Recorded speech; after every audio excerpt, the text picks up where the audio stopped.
Ça y est, l'année est lancée. Nous sommes le 2 janvier 2017. Vous vous rappelez, hier, nous avons parlé du mot d'ordre de l'année. Il y a un moment pour tout et un temps pour chaque chose sous le ciel. Alors on va décortiquer ça durant toute la semaine. L'Ecclésiaste nous dit, il y a un temps pour enfanter et un temps pour mourir. Un temps pour planter et un temps pour arracher le plant. Un temps pour tuer et un temps pour guérir. Un temps pour saper et un temps pour bâtir. Ce qui est absolument incroyable, c'est que toute cette portion de texte renvoie toujours à la même idée. Il y a toujours un début, il y aura toujours une fin. L'idée, c'est de savoir comment on se comporte entre le début et la fin. Vous venez de commencer cette année, tout comme moi. Et donc cette année 2017, elle est au démarrage. Souvent, on prend des résolutions de nouvelle année. Je vais faire plus attention à ma santé, je vais faire plus attention à mes parents si jamais je suis éloigné, plus attention à mon conjoint, à ma conjointe, plus attention à ma vie paroissiale, plus attention à plein de choses. On démarre l'année avec plein de bonnes idées, plein de bonnes attentions.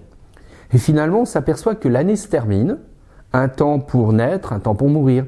L'année vient de naître, l'année se termine, on va être fin 2017, bon j'ai pris un peu d'avance c'est vrai, fin 2017, et on s'aperçoit que tout ce que l'on avait imaginé, rien n'est fait.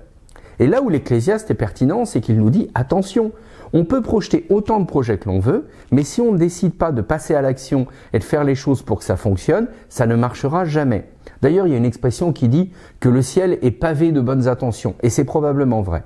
J'aime beaucoup cette idée que m'avait partagé un de mes amis. Il m'avait dit « C'est simple Didier, si tu veux avoir une vie remplie et épanouie, débrouille-toi pour que chaque semaine, tu la termines avant d'en commencer une nouvelle. » Alors je ne comprenais pas trop, mais il me disait « Voilà, chaque semaine, tu détermines ce que tu veux faire et si tu ne l'as pas terminé la semaine qui se conclut, eh ben n'engage pas une nouvelle semaine parce que sinon tu vas empiler tellement de choses qu'à la fin tu vas être déprimé de ne pas arriver à faire ce que tu veux. Alors je trouve que c'est un conseil de bon sens et je trouve que l'Ecclésiaste est rempli de conseils de bon sens. Voilà, là on est vraiment dans le bon sens qui rencontre l'intelligence de la foi. Moi je vous donne juste cette petite recommandation. C'est entre nous, c'est vraiment amical. Ne terminez pas une semaine sans être certain d'avoir clôturé cette semaine.